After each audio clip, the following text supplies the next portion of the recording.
You're listening to the Big Cast, your source for the latest in financial technology. Brought to you weekly by the Best Innovation Group, with your hosts, John Best and Glen Sarvati.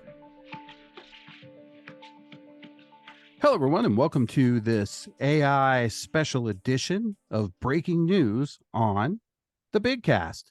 My name is Glen Sarvati, and I'm very... No, it's not. No, it's not.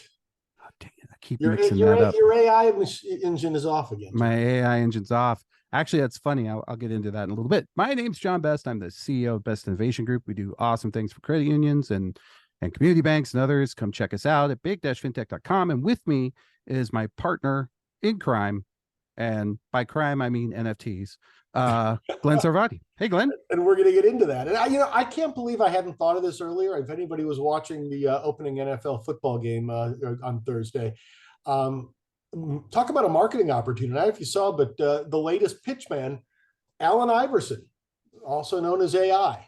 He has his chance to suddenly come back in the limelight. Yeah, it's like, hey, who knew? He knew it was coming. He was like, all I got to do is just hang on.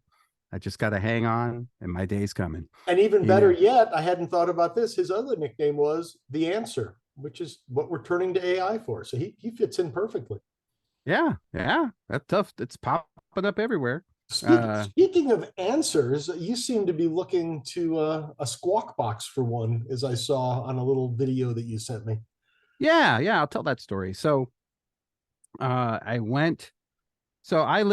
in a little tiny town called Hohenwald, Tennessee. I've talked about it before, I believe, on the check cashing episode, which, by the way, they're just about done building our Family Advantage credit union, and I'm very excited about that. So if anybody from Family Advantage listens to this, thank you, and give me a buzz.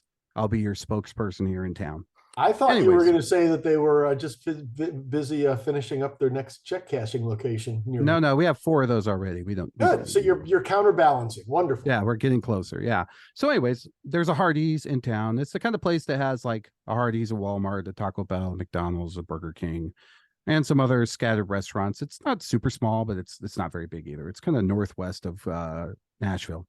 Anyways, so I go to the Hardee's. I was going to go meet my father-in-law for some golf at the local community golf course here in Hohenwald, which I'm a member. That's right.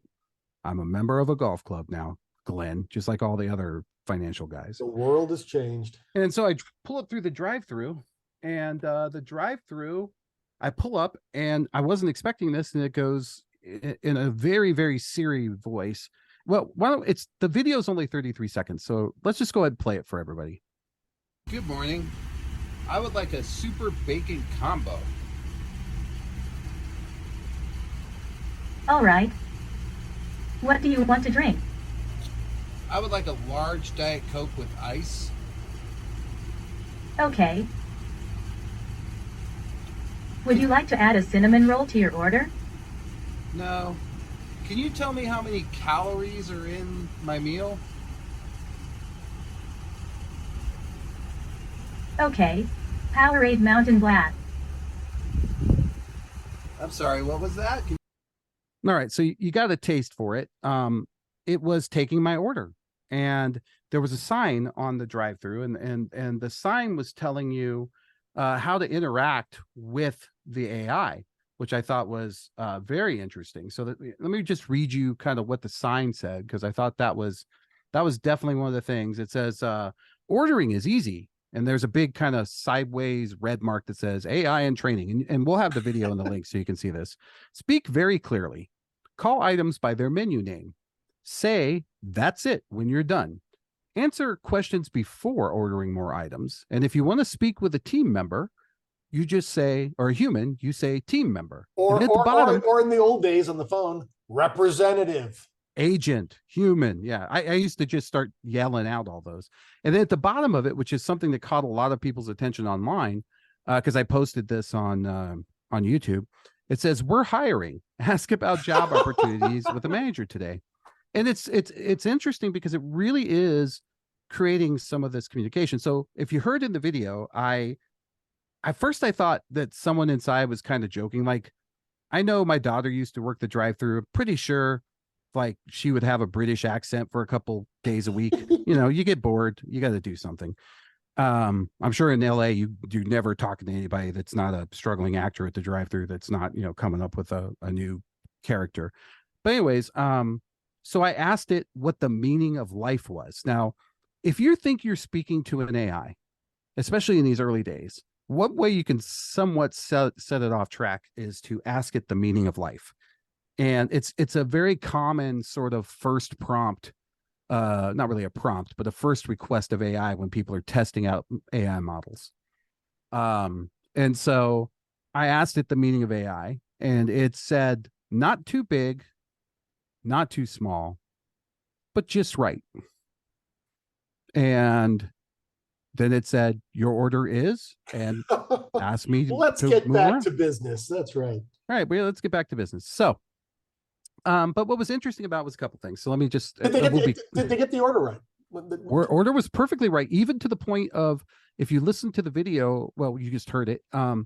I say I want light ice, because I don't know if you know, but like these days, they're ripping you off, man. They pack that thing so full of ice that, which is ridiculous, because you get the lowest cost product on the menu. I mean, right, you get a shot glass full of your soda. You get more and ice. if you're in the than drive-through, you ain't getting the free refill either. That's true. Well, you just have to drive back around. Sometimes I finish it before I get out of the drive-through and have to start over. But anyway, so I go in and I pull around and I'm talking to the lady, and she says, "Oh," she goes, "That's pretty funny. You asked it the meaning of life." And I said, "Well, are you guys?" She said, "Yeah, we're a test."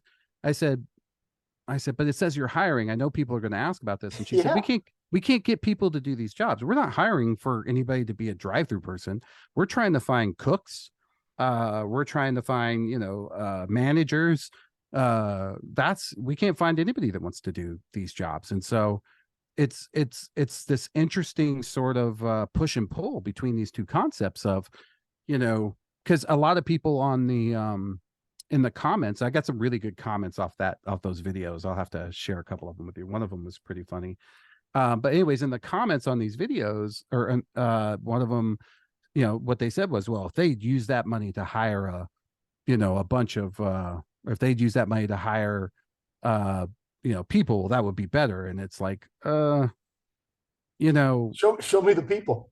Yeah, bring where are the to people my come door? from? Yes, this is why they're doing that. They would happily hire people, but they can't. Yeah, it's really, and it helps to explain if it truly is one of their initial tests, because I have not seen this before. But my first reaction when I saw your video is, this is an incredibly logical use of the technology. Yes, it makes perfect, and it's frankly, I'd even consider it. I mean, you can turn it into AI. I feel like AI is actually too sophisticated a term for it. It feels to me more like a standard VRU. It's a pretty basic process. You've got menu items. You've got a script basically staring you in the face of what they're called. There's not a lot of improvisation. I think you take the menu, throw it up in a PDF. The prompt is, you are a helpful Hardee's drive-through attendant, and you take orders. I'm trying to picture what they're testing for. I mean, I guess to see if people have they're testing to make sure. Well, I'm going to tell you. So I drive through, I do that. They know me there. It's a small town. Yeah. And so I want to make sure there's not too many jokers like John Best trying to throw off the machine. Exactly. So, but one of the comments was, I'm surprised you didn't get 42 cinnamon rolls, because, the meaning of life, 42. Little Hitchhiker's Guide to the Galaxy there.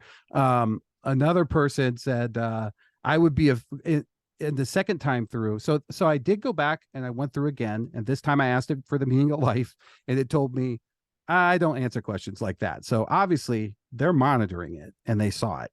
And then I asked it, here's where I was trying to think about a situation where an AI agent could outperform a human in this particular scenario. And my wife actually came up with, asking it how many calories were in it. The order. I like that one. Yeah. So I asked it how many calories were in the order, and it put a Powerade Mountain Blast drink onto my order. I like that. So I have that video. I understand the logic of that, but I like it. So I'll play that video for you. Ready? We'll just play it right now. How much wood could a woodchuck chuck? I'm sorry, I don't know the answer to your question. Okay. What is the meaning of life?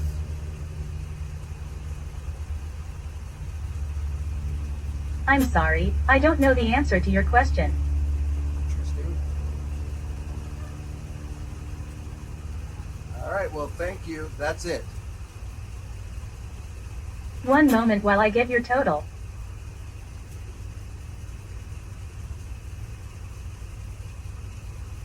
I have one super bacon biscuit combo with small hash browns and large Diet Coke with ice. Your total is $10.63. Thank you. All right. So yeah, that was interesting. I also, and I haven't released this one yet, I asked it how much wood a woodchuck could chuck, and it did say as much wood as a woodchuck could chuck Okay, if so a woodchuck could chuck actually, wood. they're So they weren't. populating this thing. Okay. Well, it's interesting because, prompt, just like search hacking, Google hacking is an art. Like, if you really know how to use Google search in an advanced way, you can find anything. It's ridiculous. Yeah. If you understand tags. And prompt hacking is kind of an art too. Like, if you understand how this works, then you could, it clearly has a prompt, and it was given the PDF of the menu of the calories and some guidelines, and they're going to have to keep improving those guidelines. But anyways, so there you go. So it started. I'm fascinated, and I'm also assuming that it had nothing to do with the payment. You still rolled up to the window and you actually paid when you claimed your food, right? So it's not asking you to read out your credit card number or anything like that. So I sent this to it didn't, but I'm going to go into that in a minute. I have an idea for it. So I sent this to a CEO friend of mine because we've been talking about, again, a similar problem. They can't find call center people. People just do not want that job. And I said, look, if you could train it to be a drive-through, think about the conditions at the drive-through. By the way, if you watch the video, it's raining when I do the order. So there's that extra noise. But the idea is that if you can train it to do this, obviously it could probably do it's a much more complex job to be a call center representative for a financial institution, but answering the more simple questions and actually, isn't that Fargo? I mean, isn't that what Fargo is basically doing in their app? Yes, that's what Wells is trying to do with theirs. So I find it fascinating, but here's my idea. You add voice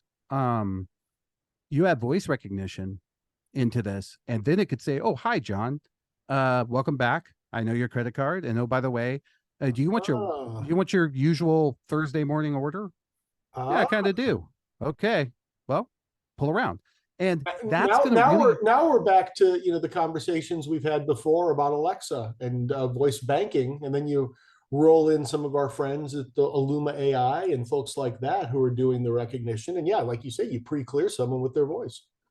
So one of the comments on this was because it tried to upsell a cinnamon roll in the second video. It said, if an AI asked me if I wanted a cinnamon roll, I would be offended. But to be honest, I don't know why. And then somebody said, you say no. And she just says, don't lie. It's like I forget which was that Wingstop, the commercial where the guy says, you look like a boneless wing kind of guy. That's an insult. Yeah, you're not really sure why. I think it's an insult, but I'm not 100% sure. So we'll move on for that, but watch the videos. They'll be in the links. If you got comments, I'm going to keep going through. I've spoken to the owners. They're cool with it. They actually, the headquarters is happy that they probably like it. Yeah, you're a great added tester for them. I mean, you're a white hat basically. Yeah, basically, I'm a white hat drive-through fast food AI drive-through tester. So if you're listing McDonald's or and I'm cheap. I'm only $350,000 a year ish. So give me a call. I'll do a full write-up. And everybody check the Best Innovation Group website, big-fintech.com. You're going to see under products, AI testing, fast food AI testing will be fast food AI testing. I finally found my dream job. The day has come. Speaking of the Hitchhiker's Guide to the Galaxy, as you mentioned before, how's that for a transition? I like it. You actually just spent a weekend of quality time here in my hometown of Atlanta at DragonCon, didn't you? Yeah, I did, and it was fascinating. So we here as a side project, and I've mentioned this before, and for those of you that have been listening to this show, he's been on the show. A good friend of mine is a famous author named Kevin J. Anderson, and Kevin J. Anderson is well known for the Dune books with Frank Herbert and his son. And he put out a series called Saga of Seven Sons years ago. My dad was a big fan. My dad died in 2008. I inherited his science fiction collection, and I read the books. And Kevin was getting an award. He did win an award at Dragon Con this year. And I have been looking into taking his series and turning it into what we call a tabletop game, which is like a game that is, pretty complex game. You want to think of like Settlers of Catan, not Monopoly. And but we're talking physical, old world board, card, game, dice. yeah. We're not talking digital. We're talking a good old fashioned board game. Well, and what I like about those games, and the best part is, usually you get together with some friends and you meet on a regular basis and you play board games, and there's, it's community. It's what we're meant to be in. So there's this thing that I had no clue what it was in Atlanta called Dragon Con. You did not know about Dragon Con. Shame on you, John. I did not. I had no idea what that was. And I thought, if anything, it was like some sort of Game of Thrones, group that loved dragons. I don't know. I thought, and that's what I told him. I said, well, I don't have a good dragon costume. I don't know what to tell you. Can I be the back of the dragon costume? You be the front? I'll just pop little eggs out the back or something. But so we went, but I was struck by this, and I actually had a chance to speak. We had a panel, and the panel was for the release of our new game, which is on Kickstarter. So this week's podcast will be a bonanza of links. So we got a link to the Kickstarter. I did not realize that you actually had something to promote there too. I knew you had the game going. Yeah, so I'll send that to you. But so we got the link to the Kickstarter, and we spoke. But what I told them was, it's my standard line for any kind of conference, right? A conference is great, and you do definitely want to hear speakers, but really the real value of a conference comes out in the hallways, comes around the bar, comes down, at stand next to the guy that you received the 5 minutes early you showed up to, one of the speakers events and got to meet somebody new who is in that same position. But, this took it to a whole nother level. So it was like that, but it was even better because you find people like, apparently, I'm going to get dressed up as superhero A. We'll say Star-Lord from the Guardians of the Galaxy. And I realized that my audience is all old fintechs. They're going to be like, what? But go with me here. So Chris Pratt's character on Guardians of the Galaxy, and he's walking around with a friend who showed up as Yondu, which is kind of his dad character in the show. Big guy with a blue mohawk. They're walking around, but then they run into two people dressed in the same genre as that group, as different people. And then they start walking around together and taking pictures. And then they find another, because there's like 6 of them in the group. It's like if the Avengers sort of slowly walked around and found each other. And it was just really fun. It was, I really enjoyed sort of the sense of like unity and community that was there. And it reminded me of the Crayon space. You make a really good point. It's like, you could make the same statement for industry conferences where a lot of the value, I love the content personally, but a lot of the value is in the networking, whether that takes place in the exhibit hall, whether it takes place in the hallway. Here, it's even less commercial than that, but it is that sense of community. You're finding somebody else who you can just discover by the way they're deciding to dress that they've got a similar interest to you. Oh, the fact that they've shown up probably means similar interest to you. It was super impressive. So really enjoyed it. Atlanta was great. Just after the storm, the weather was wonderful. Downtown was great. Had a couple really good meals. The river or something or other, I forget. Rays on the river? Yes. That is good. Nice setting. I've got my own personal version of Dragon Con coming up. Actually, it'll be going on when this episode airs. Also known as Finovate. Wait, is that Finovate? Who are you going dressed as? Are you going to be Jamie Demon or Diamond? I hadn't thought about a costume. That could be an interesting twist. I think you should go as if who's a good famous. I'm going to go as a chatbot. I'm just going to show up as a chatbot. How's that? You can show up as an AI drive-through chatbot. I got to go as Allen Iverson. I've got to go as AI. That's true. You could do that. On point for the current. You could shave your head and go as Brett King. Brett would like that. There, he'll kick my ass.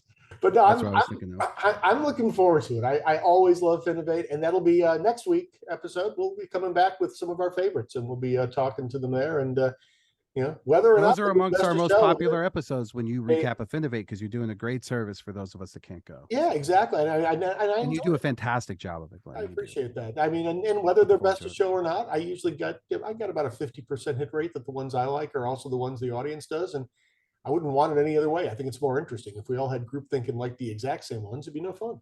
Yeah. Yeah, I completely agree. I think that the fact that, and given just your wide breadth of experience, particularly in payments and a lot of the areas where the fintechs are playing, I think we couldn't send a better person. Thank you. Yeah. I will not be going as John DeLorean, however, but it seems What? he's got a new gig coming up, I understand. Yeah, or at least his namesake company. I have a hard time. Who knows? Adam Newman, is that the name of the WeWork guy who's managing to get people to invest in him? And the Fire Festival guy, he's getting people to invest in his. Is that the same as Burning Man, or is that like you go to Fire Festival and then you wind up at Burning Man? It may wind up the way this year went. The two have more in common than we thought, but. You pointed out, and again, amazed that this brand name, for other reasons, maybe people kind of forget. I gotta, I can't take credit for this. I got to give credit to our cohort, one of the other members in our cohort. That's what I'm calling us now, as a cohort. So I like just so I can use that word. Mike Lawson, the genius creator and host of CU Broadcast, and one of the nicest people alive. Also, he sure is. Someone who really has helped this industry. He sent me an article that said, "Yeah, I thought of you," and I'll just read it a little bit. DeLorean, the iconic car manufacturer, and if you think DeLorean, what's the first thing you think of? Come on. I think of different things, but I know you're talking Back to the Future. Yeah, you gotta think Back to the Future. 88 miles an hour. I'm thinking 2 gigawatts. Yeah. I'm thinking cocaine and 80s. Yeah. I watched that too, and also moving your entire a band called Game Theory that did a song called "In a DeLorean" because I just want to work in a music reference. So, iconic manufacturers accepting reservations through the sale of production slot NFTs for the Alpha 5, their highly anticipated electric car. So, what's a production slot NFTs? Because as of late, the word NFT is not going well, particularly those that are considered a security, right? And there's a fine line between that. So, for example, there was a group that was just, I can't remember the name of them. I'll have to look it up, but they were just busted from, because they were selling their version of an NFT was basically sort of like an opportunity to get in early on a company that was eventually going to be huge, right? And so, that was kind of the clearly a security or an option or something. Yeah, that looks like a security. Whereas if you get to have this picture of a monkey, which no one ever understood, and it's your picture of the monkey, and no one is ever going to have that picture of the monkey. And I had always said, I don't see as much value in that. But I did have, if you remember, I discussed this, and you could probably go back and find it on the books, that I thought NFTs with regard to digital twins could be valuable. I do remember you talked about digital twins, and I think that this is right. Yeah. So the DeLorean Motor Company announced a partnership with NFT IQ to create the world's first EV digital twin, tied to a real-world production slot to the Alpha 5 and an online marketplace for the digital collectible. Now, here's why I don't know that I care about it as a digital collectible, but here's the thing. So here's something I learned after the Fukushima mess out in there. Remember the tsunami that hit Japan? Yep. So that messed up Toyota pretty badly. They had some sort of factory there, and it washed, the factory out to sea, I guess. And it turns out that, like, if you go buy a I don't know, a Corolla, I'll use some sort of a Toyota Prius or Corolla, and I buy the same model, from here, it could be that both of our models are made with different parts. Another great example is my father-in-law and I both owned the exact same model, and I remember it because I had to order a bunch of parts, for those of you that are listening, a Y2H21 K64P. Now, what the heck is that? I have no idea it's a Husqvarna riding lawnmower. Okay. Right. So we thought, we're going to get the same one. I found a used one because we could share parts between them, because he wanted to buy the leaf collector and we don't need it all the time. Right. So if we buy the same one, then we can go in together and like have the leaf collector and a few of the other kind of attachments. And that worked. That actually was okay. But when you open the hood, I have a Kohler engine and he has a Briggs and Stratton's engine because of where they were made. So this is similar for Toyota and whatnot. So if you were to get a digital twin of your car, presumably, if it's tied to the real world production slot, then it would have all the actual parts that were used in the development of your car, which means that if you need to know exactly what, I'm just this is a stupid thing, but if a screw fell out of the bottom of it and you wanted to know where that screw went and get another one that would fit and go back and put it back in there, presumably you could search this digital twin and find it. And I told you before, I thought these digital twins could be powerful. So for example, a digital twin of your house, imagine I want to get a carpet estimate for my house. They got to come out here, they got to measure everything. But if I had a real digital twin, one that took into account as it is today, that I could keep up to date somehow magically through the 3D scanning robot that lives in my house or whatever, the day will come. They'll figure out a better way to do it, but they would be able to give me that estimate to a T and tell me how long it would take without ever showing up out here. Right. Same thing for your property. How long would it take to put a driveway in here if you had a true digital twin? Cars are the same way. Hey, will this stereo fit in my car? You ever try to buy something aftermarket for your car and they want to know what model number? And even if you know the type and the make, you still got to know the trim. Well, it's funny. And even if you know the I've trim, noticed that Google's playing a big, I mean, they got a big ad campaign right now around Google Auto that they're trying. And I think their premise is that, you can find the right parts if you work with us. How so the journey to owning an Alpha 5 continues with purchasing the production slot NFT on the DeLorean exchange. So the NFT is currently priced at $2,500. So here's the thing. I don't think that you should be able to buy the NFT unless you buy the car. And it doesn't sound like that's the case here. It sounds like you could trade them. I don't know why. Look, I got this car. Hey, speaking of that, I'm gonna transition this. I saw a Tesla the other day and it had a bumper sticker on it. You want to know what the bumper sticker said? Oh boy, I can't wait. Don't blame me. I bought this before I knew Elon was crazy. Ooh, I like that. That's what it said. Speaking of I thought Elon that was being funny. great, and by the way, I hope that the DeLorean Motor Company takes the idea of a digital twin as seriously as you do.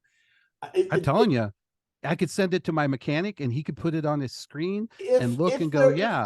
If they are defining, if they're really taking this seriously and it's not marketing hype. I mean, you get an owner's manual with your car, right? Yeah. Yeah. Why wouldn't you get a digital twin? Call me car companies. I'll help you. I'm here to help you. Another product dropped out at Best Innovation Group. Big thing. That's right. Come on by. If I'm not testing digital fast food AIs, I'm making digital twins of cars. And speaking of Elon, and I won't go into as much detail on this as I plan to because A, we're running out of time, and B, there's more to come on this one. But now that we've kind of set the precedent of actually doing a movie review here on The Bank of Dave, which we've talked about, and I believe it's now out there on Netflix, I think we might need to do a Big Cast book club because I don't know if you saw, they ran the first excerpt in the Wall Street Journal last week of the new biography of Elon Musk, which is written by Walter Isaacson, the same guy who wrote one of my favorite business books of all time and a great biography of Steve Jobs. Yeah, that was a great one. You're right. And it's interesting. And looking at the cover, it feels like that Elon's almost trying to replicate Steve Jobs. It's a color version as opposed to a black and white, but it feels like he's almost in the same pose. Now, this is where that revelation came that he had turned off SpaceX Starlink for. I think they're dribbling out kind of these little tidbits to get to increase interest in the book, which I believe is due to be released at the end of September. I saw that as well. The episode that was in the Wall Street Journal, it was a fairly lengthy excerpt, was kind of an inside peek into the background about the takeover of Twitter. So, and it's interesting. I'd like to know the story. I remember at the beginning of the Steve Jobs book, there'd always been talk that they were going to do some kind of a biography together. Steve Jobs did not require an advance read of the book. He did not require approval. And I know his now widow actually reached out to Isaacson when Steve Jobs was getting more ill and said, if we're ever going to do this, now is the time. Yeah, I do remember that. I'm curious I'm sure ego has. So you think Elon's sick and going to die is what you're trying to say? No. What I'm wondering is, other than pure ego, based on these first couple of kind of excerpts or tidbits, it seems. And I remember when the Steve Jobs book came out, I remember he was still alive, and he said to Isaacson, "I get the impression I might not be totally crazy about this book." And I personally thought it was overall a a favorable portrait. It definitely showed flaws in him, but that to me is kind of silly if you don't. Well, I think that book was defining because it, it's interesting. I just listened to a big long thing, speaking of that, on Michael Jackson. There's an incredible podcast called Think Twice. I listened to it on my way to Dragon Con. I drove from here to there. And, another figure where, and yet, Michael Jackson music continues to play on television shows and everything else. Whereas it's just fascinating. It's fascinating how cults of personality sort of evolve and what they are, and how each person sort of takes it. I'll be curious to see both Elon Musk's reaction and also understand what kind of access he provided, because, and we'll have to see how the balance actually comes out. But the piece that I'm particularly interested in reading more about, and this is not something I don't think yet has been anything from the book, just other comments about, the idea that Twitter's been renamed X, X.com. X was the company that he actually sold to PayPal. And yes. I did see a reference, and I've always kind of had this sense, and I haven't read the book yet, so I don't have an advanced copy, but I'm curious. There was a reference in the Twitter piece about how Elon had been ousted from PayPal. It was not, it sounds like it wasn't. Well, rumor is him and Peter Thiel would get into fist fights in the office. Yeah. So, I mean, and he clearly lost that one. Well, then again, Peter Thiel, I think that's how you say it. Steve Jobs lost the battle at Apple. He left for a while and spent his time out in the wilderness too. So barefoot. I'm very interested in that book, and I'm sure many of our readers will be, and I'm sure we'll be talking about that more. But one of the things that comes up is this whole notion that, presumably the only reason, well, other than ego again, that Elon decided to pay this much money as he did for Twitter, is he believes it was the foundation for what could at some point be what is called a super app. I personally am extremely skeptical. I think he's looking at like WeChat, right, which is a super app. And I think that the Chinese market, but the Chinese government, the infrastructure, the state of the market when it started, all kinds of things. I would not rule it out, because there were times that Steve Jobs was ruled out entirely and he wound up coming through. But this one looks like a tough putt to me. I'll be very, and especially the way things are. Jobs, I don't think Jobs' reputation has ever gone as deep as bumper stickers on the back of his own product. No, it never did. It was always just sort of word of mouth of I mean, remember, I just interviewed Wozniak, right? And he told me That's right. He told me there were 3 Steve Jobs, and he had, in its true Wozniak faction, he had given them version numbers. There was 0. Steve Jobs 0 was his best friend from high school, the only one that understood him and took a shy kid. And then Steve Jobs 1 was the business guy who was the one that, did the job at Atari, took that job at Atari that Steve did all the work for, Steve Wozniak, and told Steve Wozniak that he only made like $700, gave Wozniak $350 when he actually made like $3,500 or something. I forget. Wozniak mentioned it. And then there was Steve Jobs 3, which had come back and really was the driven businessman, and also a friend of his. So yeah, I think there are different versions. I think we could all go through that. I don't think any of us can really understand kind of the journey some of these guys have taken and the kind of money they have and what their dreams are and where they are. So and also, I don't defend them, but at the same time, what power eventually does to you if you got, as you said, you use the phrase cult of personality, and no one's willing to speak truth to power. We should play Living Colors, the Cult of Personality is our outro song. Well, let's do it. Let's call it here. So that's us for today. My name's John Best, and you can find me at JB FinTech on X. You can find me on LinkedIn. There'll be a bunch of links in this one for not a lot of people know I have a YouTube channel, but I do. It's based on my book. It's called Digital Gridlock, Breaking Digital Gridlock. You're welcome to go check out stuff there. And then obviously you could just go to big-fintech.com, and you can also email me at jb@big-cu.com. So looking forward to you can find me at Finovate if you happen to be listening right away, and track me down in New York City. What will you be dressed as? Like a dragon, or? I'm going back and forth on that one. I hear it's gonna be toasty, so it has to be a very scantily clad. Ooh, I was gonna try Nacho Libre next year from because sometimes the man must wear the stretchy pants. I don't think I want to put a mask on. Yeah, I don't know. Oh, you could be Uncle Traveling Matt from the Fraggles. All right. Well, you can find me on LinkedIn, probably the best way. I'm also on X at 154 Advisors, the name of my firm. that's right. And if you don't hire Glenn, then you're a sad, sad organization. That's all I have to say. All right. That's it for this week, sir. Thanks, and John. looking forward to catching up. I'm going to go buy me a DeLorean NFT. Talk to you soon. Take care. Check back each week for the latest from the big cast. Or better yet, we hope you'll consider subscribing for free via Spotify, Stitcher, Apple, or wherever you get your podcasts.